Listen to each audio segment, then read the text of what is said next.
Hi guys, it's Rach. Today I have another beauty bit for you, which is a beauty tip that you can apply to your general beauty routine. This one in particular is to do with washing your brushes.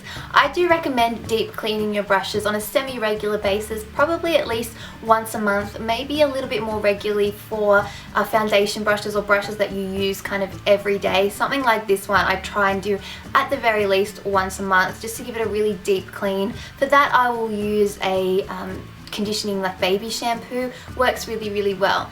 But when you dry your brushes, it is recommended that you try and dry them hanging upside down, which can be a little bit difficult unless you have bought some kind of particular brush drying contraption for them to be able to hang basically upside down. If you can't, you are recommended to lie them flat. And the reason for this is that you don't want the water that you've used to wash your brush to move up into this part here, which is the ferrule. So your brush hairs will come up higher than what you can see, and there's a glue within here that holds your brush hairs in the brush.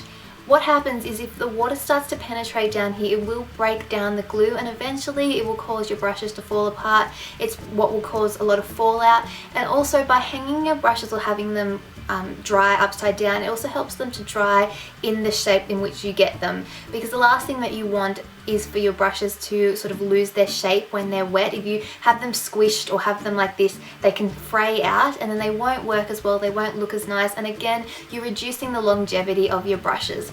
So I'm going to show you a way that you can dry your brushes upside down with just items that you have in your house, but for this we're going to have to move to my bathroom.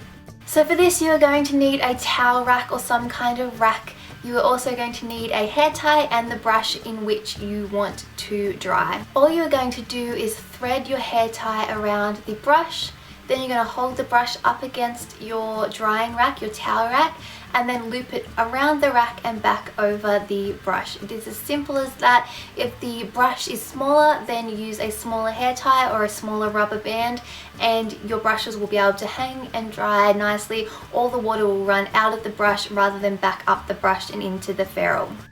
Now I can't claim this tip for myself, I did see this on Pinterest, so if I can get the exact kind of pin, I will link that in the description box below. But I wanted to share it with you guys because it's something that I hadn't heard before, and I thought it was a great tip, something that can really help the longevity of your brushes, really get your money's worth out of your brushes, which, let's face it, can be quite expensive. So I hope you guys have enjoyed this tip. Let me know if you have any other brush cleaning or brush drying tips in the comments below, and other than that, I will see you guys all in my next video. Bye!